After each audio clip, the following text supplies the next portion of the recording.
नमस्कार, मो नाम होला लक्ष्मी गठिया। मु घाटीबारी हाईस्कूल बालीपड़ारू आसी मो प्रोजेक्ट होची बायोमेडिकल वेस्ट मैनेजमेंट उपर आधारित। मु एको इनसिनरेशन उपर दर्शाई। इनसिनरेशन कौन ना भस्मीकरण। बायोमेडिकल जो वेस्ट बाहर थाए ताहाको आमे सुचारू रूपे विन्यास करिवार पद्धति को इनसिनरेशन प्रोसेस माध्यम रे दर्शा जायछि। बायोमेडिकल रे चारोटी रंग रे दर्शा जायछि। गोटे हला red yellow blue white. Red रे कौन है येलो रे कौन है ना एनाटॉमिकल वेस्ट। रेड रे सॉलिड वेस्ट आउ ब्लू रो प्लास्टिक वेस्ट। व्हाइट रो सॉफ्ट मेटल वेस्ट। मु एबे एनाटॉमिकल वेस्ट बा हलदिया रंगर वेस्ट को सुचारू रूपे विन्यास करिवार पद्धति को इनसिनरेशन प्रोसेस माध्यम दर्शाई। प्रथम एही एनाटॉमिकल वेस्ट गुड़िक जाइकी स्टोर हाउस रे भर्ती करा जिवो। स्टोर हाउस रे भर्ती कर स्टोर हाउस रु बज वस्तु आनी पुणी प्राइमरी चैम्बर रे भर्ती कर प्राइमरी चैम्बर तापमात्रा थाए 400 डिग्री सेल्सियस रु 850 डिग्री सेल्सियस होता है।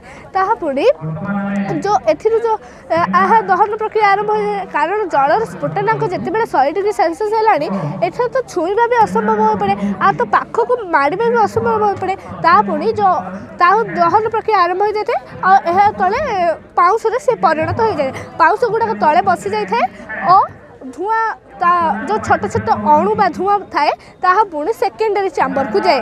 सेकेंडरी चैम्बर टेम्परेचर हो 180 डिग्री सेल्सियस। जो से आसीथिबा बैक्टेरिया बा जीवाणु से पुणी नष्ट हो जाए। नष्ट होला परे यह प्राय 2 सेकेंड रे चली थाए। एथि जो गैस अनुभूत होता है ताको फ्लू गैस कहे। से फ्लू गैस पुणी वेट स्क्रबर को जाए। से फ्लू गैस वेट स्क्रबर रे दुटी जिनस थाए। गोटे है सोडियम हाइड्रोक्साइड आ गोटे है -200 डिग्री टेम्परेचर जहाँकि ये घनीकरण प्रोसेस माध्यम दर्शाई। जो एथिरे फ्लू गैस रु आसीथिबा क्लोरीन फ्लोरीन नाइट्रोक्साइड सल्फर डाइऑक्साइड एगुड़ाक से गुड़ाक तो जीवाणु तो ये नष्ट हो गला।